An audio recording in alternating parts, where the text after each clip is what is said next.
Nozipho and Thuli begged South Africa's President, Cyril Ramaphosa, to allow food and water to be lowered to her husband and 2 sons.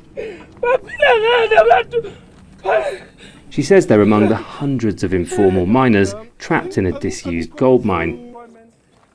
An operation was planned by mine rescue experts, but activity at the top of the shaft has almost ground to a halt. There is no rescue mission that is happening. Instead, communities are being stopped to take water and food and medicines underground. That's murder. That's committing murder. Last week, community volunteers say they pulled up several people alive and 1 dead using a rope.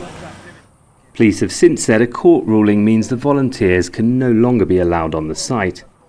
They say the experts' rescue operation is facing delays, made worse when a rescue contractor was asked to pay a kickback. There's one person who actually demanded 30% from one of the contractors. For us, it's like this person was trying to extort money from the contractor, and something that we are actually discouraging. Many police resources have gone into a recent crackdown on what they call illegal mining. Nearby, we found another abandoned shaft. Informal miners left an electricity pole and ropes they've used to reach the once rich gold seams 2.5 kilometres down.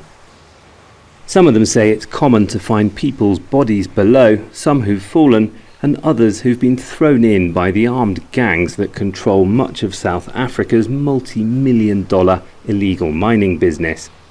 My heart beats faster just being anywhere near the top of that hole. I find it terrifying, but for thousands of people, a desperately needed livelihood is found inside, and others are questioning how it is that mining companies have been allowed to leave the countryside around here strewn with death traps like this.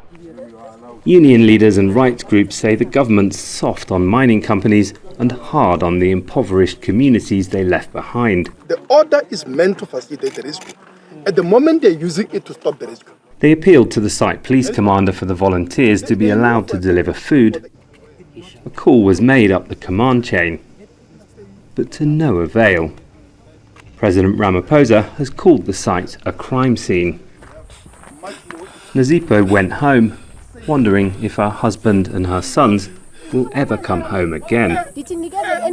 Malcolm Webb, Al Jazeera, Stilfontein, South Africa. Make sure to subscribe to our channel to get the latest news from Al Jazeera.